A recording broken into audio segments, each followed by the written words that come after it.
I never believed silence could be so heavy. Not the kind of silence that comes late at night, when the house is sleeping and the world feels calm. This silence was different. It followed me during the day. It sat beside me at the table. It stood quietly in the corners of my home. And for a long time, I did not understand why. I am a father. I have always been a father before anything else. Before my job. Before my own dreams. Before my own fears. My life was built around one simple promise. To protect my family. To be steady. To be someone they could depend on. I believed that if I worked hard, kept my voice calm, and stayed honest, everything else would fall into place. For many years it did. Or at least, that is what I thought. The night everything changed did not begin with anger. There was no shouting, no argument. It began like any other evening. The house smelled like warm food. The lights were soft. Everyone was home. That alone felt rare these days. We sat around the dining table, the same one I had repaired years ago, when one of its legs broke. I remember joking at the time, "This table will outlive all of us." No one laughed that night. My wife sat across from me, her hands folded tightly together. My children sat quietly, their eyes avoiding mine. I noticed it, but I did not ask. I had learned over time that asking questions did not always bring answers. Then my eldest son cleared his throat. "Dad," he said softly, "there's something we need to talk about." I smiled at him, not because I felt happy, but because smiling had become a habit, a shield. I said, "All right." "What is it?" No one spoke. The silence stretched longer than it ever had before. That was the moment I felt it. That quiet feeling in my chest. The one that tells you your life is about to change. Before I tell you what happened next, I need you to understand who I was before that night. Because the truth they told me did not just change my future. It changed my past. I grew up believing that family was everything. We were not rich. We did not have much, but we had each other. My father was a quiet man. He spoke little, but when he did, you listened. My mother showed love through action, through food, through clean clothes, through warm hands on cold days. They taught me something important, without ever saying it out loud.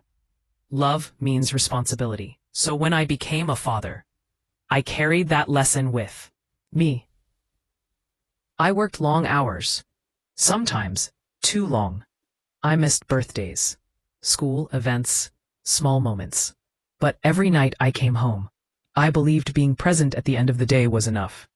I believed my family understood. My children grew up quickly. One by one, they became adults. They moved out, started families of their own. The house grew quieter.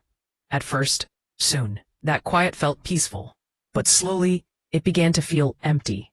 Still, I told myself, this was the natural way of things. Parents raise their children, then they let them go. That is love too. My wife and I had our share of struggles. No marriage is perfect. But we stayed together. We chose each other again and again. At least, I believed we did. Looking back now, I realize something painful. Sometimes people stay together while quietly carrying things alone. The changes started so small that I blamed myself for noticing them. My wife stopped sharing her thoughts. She would listen, nod, and say, "It's fine." But her eyes told a different story. My children began to visit less. When they did come, their visits felt shorter. They were polite, careful, like guests. Sometimes I would walk into a room, and conversations would stop. I laughed it off. I told myself they were planning surprises, or talking about things that did not concern me. I did not want to believe that I was the reason for the silence. At night, I would lie awake. The house would be dark. Still, I listened to my wife's breathing beside me. I wanted to ask her what was wrong. But every time I opened my mouth, the words felt heavy. I was afraid of the answer. So I stayed quiet.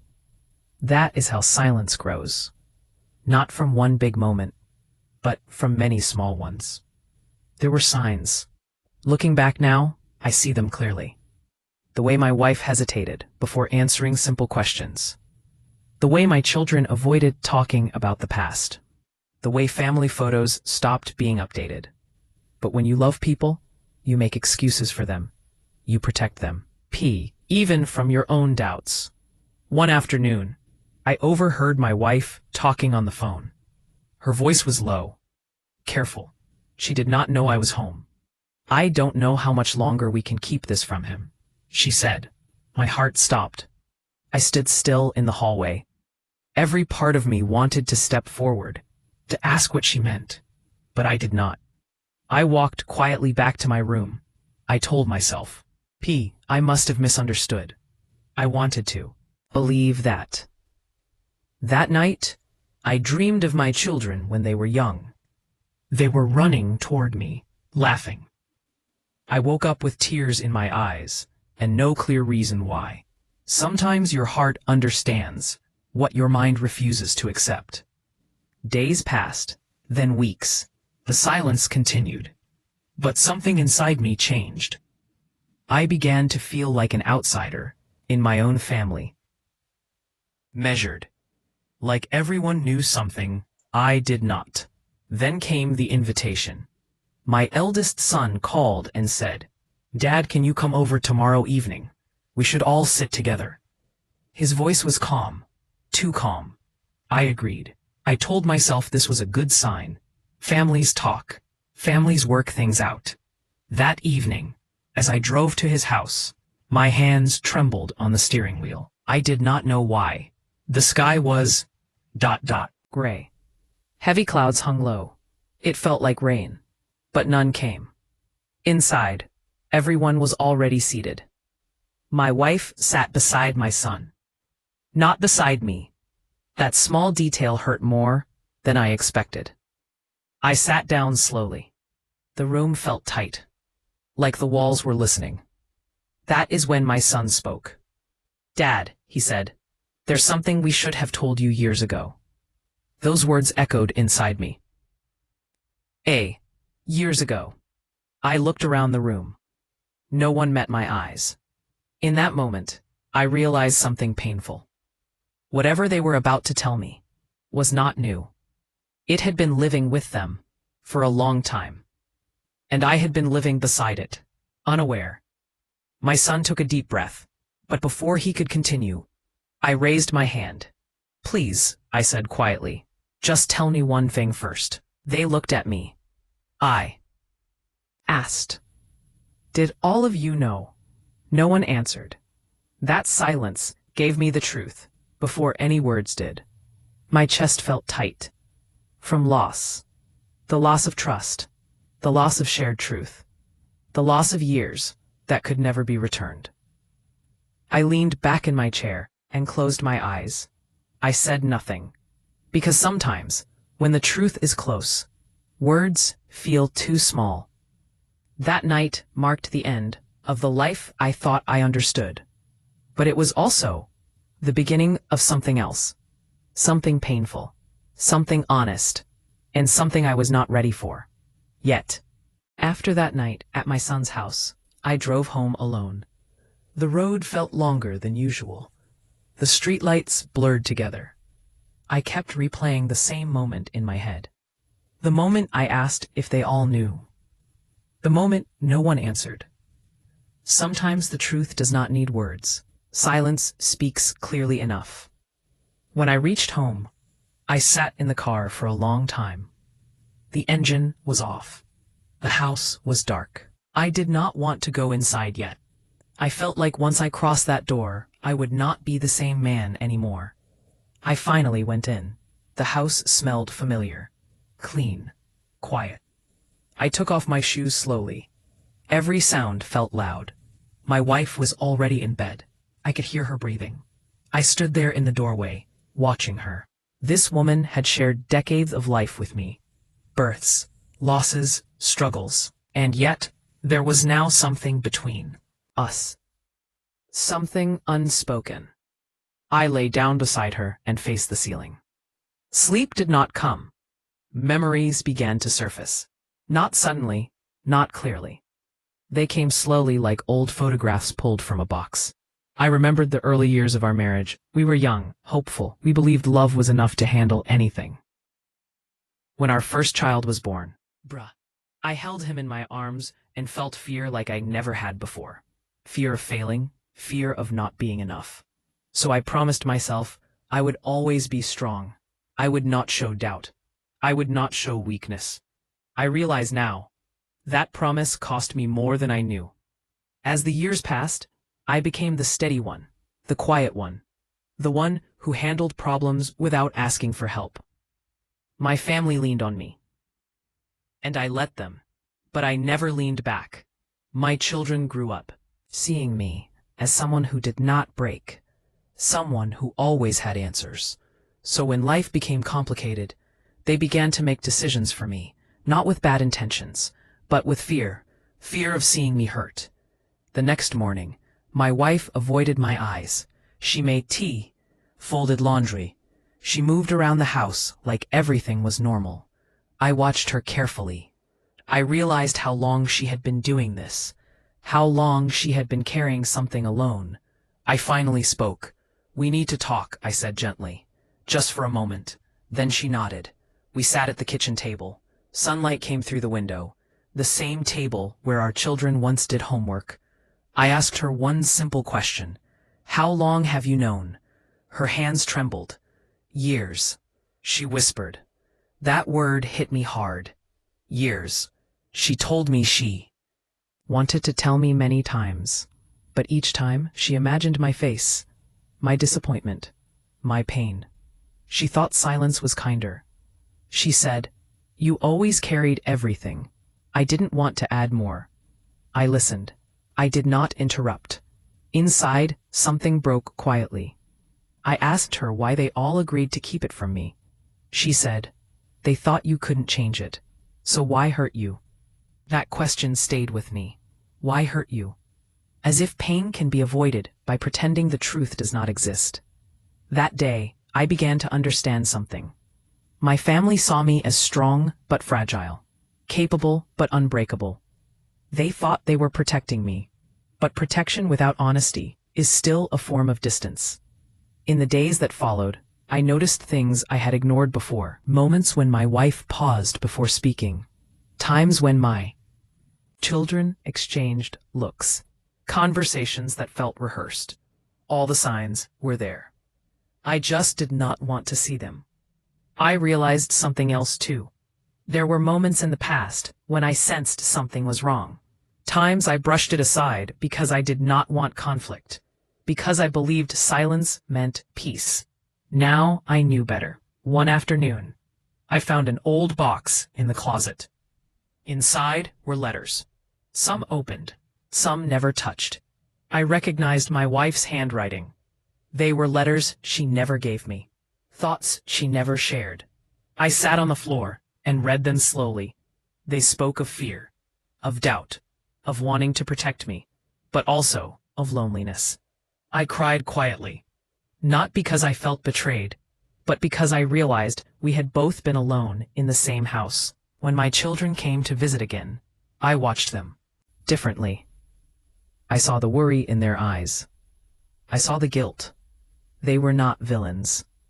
They were scared children trapped in adult decisions. I asked my daughter one evening, "Why didn't you tell me?" She said, "You always seemed so calm. We didn't want to break that." That answer hurt deeply, because my calm was never meant to be a wall. I told them something I had never said before. "I can handle pain," I said, "but I can't handle being excluded." They listened. Really listened. Some cried. Some looked ashamed.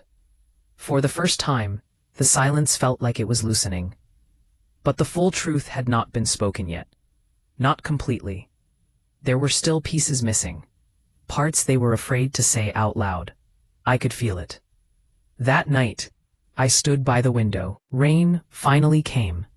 Soft at first. Then, steady. I realized that my life was divided into two parts, before the silence and after it. I was not angry. I was tired. Tired of guessing. Tired of pretending. I wanted honesty, even if it hurt. The next day, I told them all we would talk again. Not rushed. Not emotional. Just honest. They agreed.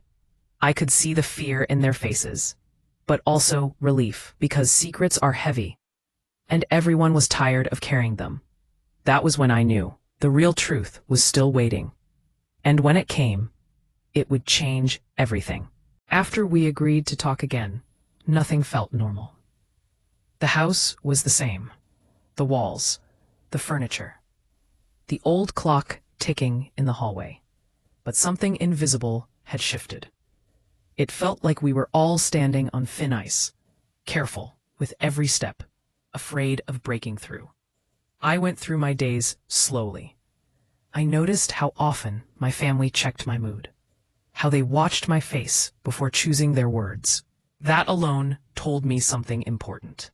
Whatever they were hiding was not small. In the quiet moments, I began remembering things differently. Moments from the past that once felt harmless now carried weight. There were times when my wife handled things I should have been part of. Paperwork I never saw. Decisions made without my voice. At the time, I trusted her completely. I believed that trust meant stepping back. Now I understood that trust, without involvement, can slowly erase someone. One memory returned again and again. Years ago, there was a problem in the family. A serious one. I remember asking questions. And I remember being told, "It's taken care of." I accepted that answer. I always did. Because I believed my family would never lie to me. They didn't lie. They just didn't tell me everything. As the days passed, I felt something unfamiliar growing inside me. Not anger, clarity. I stopped avoiding the truth. I stopped protecting everyone else from my own feelings. I wanted answers. The second family meeting happened on a Sunday afternoon. Everyone was there. The curtains were open. Light filled the room. It felt intentional, as if light might make honesty easier. My wife sat beside me this time. Her hand touched mine. It was cold. My son began speaking again. He spoke slowly, carefully. He explained how, years ago, something happened that could have changed the direction of my life. Something that involved me directly. Something I had a right to know. Who made the decision to keep it from me? No one answered right away. Then my wife spoke. "I did," she said quietly. That confession cut deep. Not because she decided, but because she carried it alone. She said she believed she was doing the right thing. She said she saw how tired I was back then, how much pressure I carried. She said she was afraid that the truth would break me. I listened. I did not interrupt. I wanted to hear everything, even the parts that hurt. My children spoke next, one by one. They said they trusted their mother's judgment. They said they believed silence was protection. They said they didn't know how to bring it up later once time had passed. Time has a way of turning decisions into habits, and habits into prisons. As they spoke, I realized something painful. The longer they waited, Bree, the harder it became to tell me. Silence had grown roots. A tree. Then my daughter said something that made my chest tighten. She said, "We didn't think you needed to know." Those words stayed with me, as if truth is something that must be earned. A tree. I asked them to explain. And slowly, the missing pieces came together. Years ago, a chance for change. One that involved my work, my future. But it also carried risk. They thought I would say yes. They thought I would push myself too far. So they decided for me. They turned it down. Without telling me, I felt dizzy. Not from shock, from realization. My life could have been different, not better or worse, just different. I leaned back in my chair. I stared at the ceiling. I felt like a stranger in my own story. My wife said, "We thought you'd thank us." That broke something inside me. Because love is not about control, it's about trust. I did not raise my voice. I did not accuse. I simply asked, "Did you ever plan to tell me?" My wife looked down. My children avoided my eyes. That answer was enough. I realized then that the truth was not just about one decision. It was about years of seeing me as someone who could not be trusted with his own pain. After that meeting, everyone was quiet. Too quiet. They expected anger. They expected blame. But all I felt was sadness. A deep, quiet sadness. That night, I sat alone in the living room. The lights were off. Only the streetlight outside cast shadows on the walls. I thought about all the choices I thought I had made, and how some of them were never really mine. I wondered who I would have been if I had known the truth earlier. Would I have chosen differently? Would I have failed? Succeeded? I would never know. And that uncertainty hurt more than any mistake could have. In the following days, my family tried to act normal. But something was broken. Trust does not shatter loudly. It cracks quietly. I noticed how often they apologized. How careful they were around me. But apologies do not restore time. They only acknowledge its loss. One evening, my youngest son came to see me. Just the two of us. He sat beside me and said, "I thought you'd be angry." I told him the truth. "I'm not angry," I said. "I'm grieving." He didn't understand at first. So I explained. I was grieving the life I thought I lived honestly. I was grieving the version of myself my family never believed in. He cried. That was hard to watch, because his tears told me he finally understood. That night, I stood outside alone. The air was cool. The sky was clear. I realized something important. This truth was not finished revealing itself. There was still one part they were afraid to say. One final piece. I could feel it. I went inside. I sat at the table, and I waited, because I knew the biggest truth always comes last. I knew there was more. You don't live with a secret for years without it leaving fingerprints everywhere. The way my wife hesitated, the way my children spoke in circles, the way conversations ended too soon. There was one final truth still hidden, and it was heavier than the rest. That night, I did not sleep. I sat in the living room, with only a small lamp on. The house felt hollow. Not empty, hollow, like something had been taken out and never replaced. I listened to the clock tick. Every second felt deliberate. I was not afraid of the truth anymore. I was afraid of how long it had been kept from me. Just before dawn, my wife came into the room. She stood there for a moment, watching me. "You haven't slept," she said softly. "No," I replied. "I've been waiting." She sat down across from me. Her eyes were tired, older than I remembered. That was when I understood something painful. This secret had aged her. "There's something else," she said. Her voice was barely above a whisper. My heart did not race. It sank. I nodded. She took a deep breath. There was not just one decision. There were two. The first was about my work. The second was about my family. About someone I loved. She told me that someone from my past had reached out. Someone important. Someone connected to a chapter of my life I believed was closed. They wanted to reconnect, to explain something, to correct a mistake. She never told me. Not because she hated me, but because she was afraid. Afraid of what it would bring back. Afraid of reopening wounds. Afraid of losing control over a life that finally felt stable. As she spoke, my chest felt tight.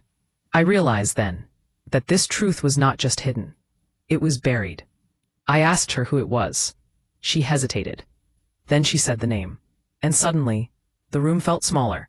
That name carried history, memories, questions I never got answers to. I leaned back in my chair. I closed my eyes. I remembered that person. I remembered how things ended, without explanation. How I accepted the silence, because I believed I had no choice. My wife told me that the person tried more than once. Letters. Calls.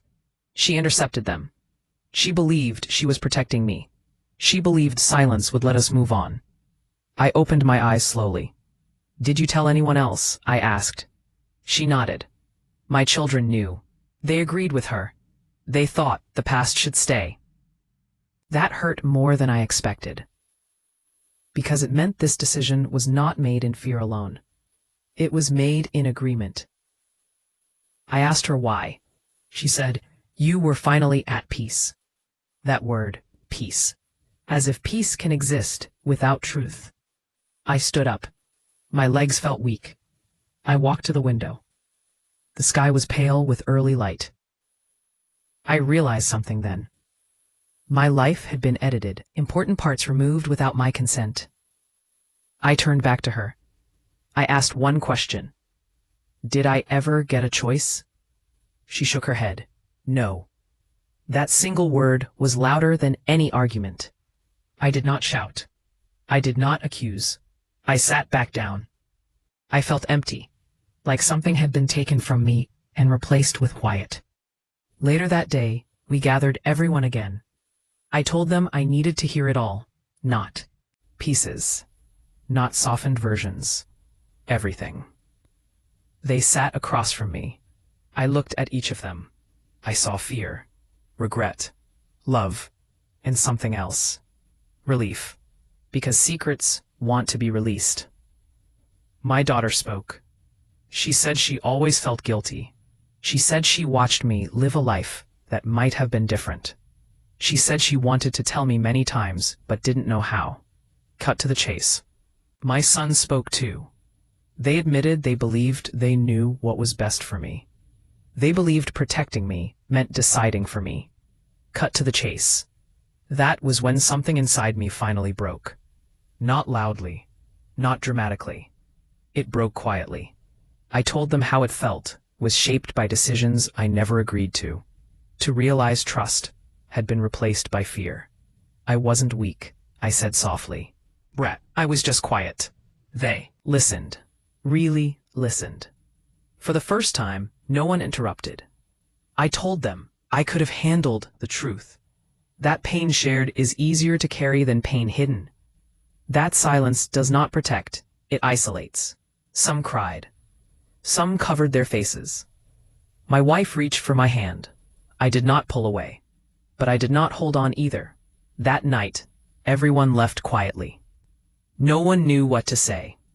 Neither did I. I sat alone again. The house felt different. Not broken, but changed. Like after a storm, when everything looks familiar, but feels strange. I realized something important. The truth did not destroy my family. The silence did.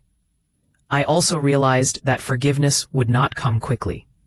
Not because I wanted to punish anyone, but because healing takes time. I went to bed late. For the first time in years, I slept. Not peacefully, but honestly.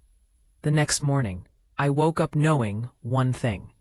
My life was no longer built on half-truths. Whatever came next would be real, even if it hurt.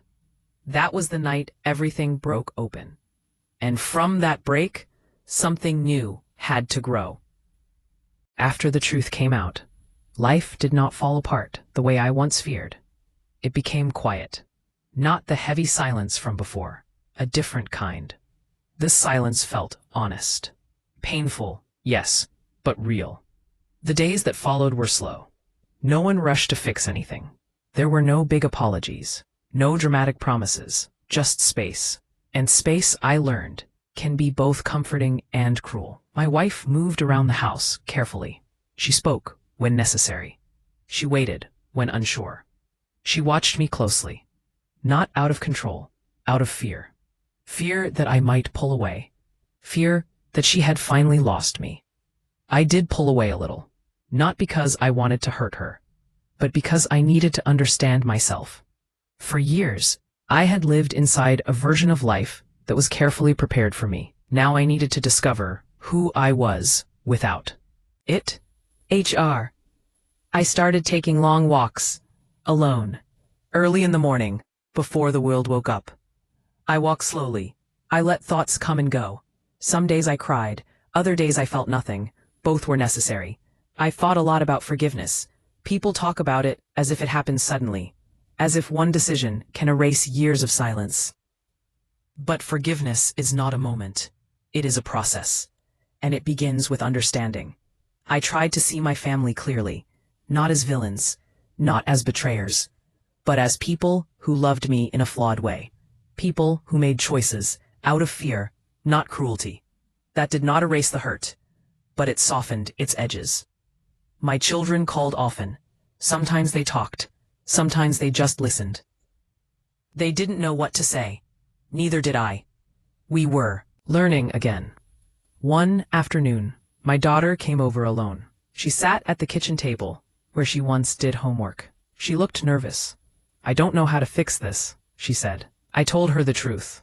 "You don't fix it," I said. "You stay." She cried quietly, and for the first time I felt something loosen inside me. My wife and I talked more. Not every day, but honestly. She told me how heavy the secret had been, how it shaped her choices, how it made her afraid of losing me emotionally. I listened, really listened. One evening, she said something important. "I forgot that loving you meant trusting you with pain." That sentence stayed with me, because it was true. Love without trust becomes control, even when intentions are good. I also took responsibility for being too quiet, for teaching my family that I did not need honesty, for confusing calm with strength. That realization hurt, but it was necessary. Weeks passed, then months. The house slowly filled with sound again. Laughter returned, not forced, gentle. One night we sat together after dinner. No agenda, no heavy conversation, just being present. My son looked at me and said, "I'm glad you know now." I nodded. So was I, even with the pain. I realized something surprising. Knowing the truth did not weaken me. It gave me peace, not the false peace of ignorance, the real kind, the kind built on reality. Forgiveness began quietly, not with words, but with shared moments. A cup of tea, a walk together, a hand resting on another. I understood then that healing does not erase scars. It teaches you how to live with them. I was still sad sometimes, still angry at moments, but those feelings no longer controlled me. They passed, like waves. One morning, I stood in front of the mirror and saw myself clearly, not just as a father, not just as a husband, but as a man who deserved truth. That realization was powerful, because once you believe that, everything changes. I told my family something important. "We move forward together," I said, "but never in silence again." They agreed, and I believed them. The past could not be rewritten, but the future was still open. That was when I knew forgiveness had begun, not because I forgot, but because I chose life over resentment. Time does something strange after the truth is spoken. It does not rush. It slows down. Moments feel heavier, but also more meaningful. I began to notice things again. Small things. The sound of morning birds. The way sunlight rested on the floor. The comfort of sitting in silence without wondering what was being hidden. Life did not return to what it was before, and I did not want it to. That life was built on missing pieces. This new one, even with its scars, was complete. My family and I settled into a new rhythm. Not perfect, but honest. There were still difficult conversations, still moments of discomfort, but no more pretending. And that made all the difference. One evening, my wife and I sat together outside. The air was cool, the sky quiet. We had not always been good at talking about feelings, but now we tried. She said something that night that stayed with me. I wish I had trusted your strength more than my fear. I told her something in return.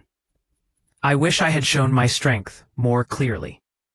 We both understood then.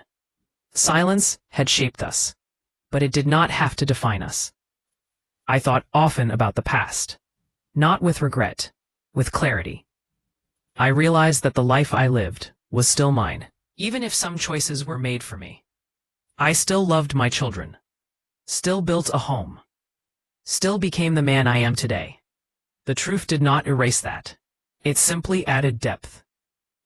I reached out to the person from my past, the one I was never told about. Not with anger, with curiosity. We spoke, not to rewrite history, but to understand it. That conversation brought something unexpected. Peace. From then, that knowing the truth, late, is still better than never knowing it at all. Period. My children changed, too. They became more open. Period. More honest. They asked my opinion again. Period. Not out of habit, but respect. That meant more to me than any apology. Period. One day, my youngest son asked me something. Do you wish you never knew? I thought about it. Then I shook my head. No, I said. I wish I knew sooner. But I'm grateful I know now. And I meant it. Period. I began sharing my story quietly, not publicly, just with those who needed to hear it. Friends, family members, people who were carrying secrets they believed were protecting others. I told them one thing. Truth is heavy, but silence is heavier. Period. I learned something important about forgiveness. It is not forgetting. Period. It is remembering without pain controlling you. It is choosing connection over love. Resentment. As time passed, my home filled with warmth again. Not loud joy. Gentle peace. The kind that settles slowly. Sometimes I sat alone and thought about the man I used to be.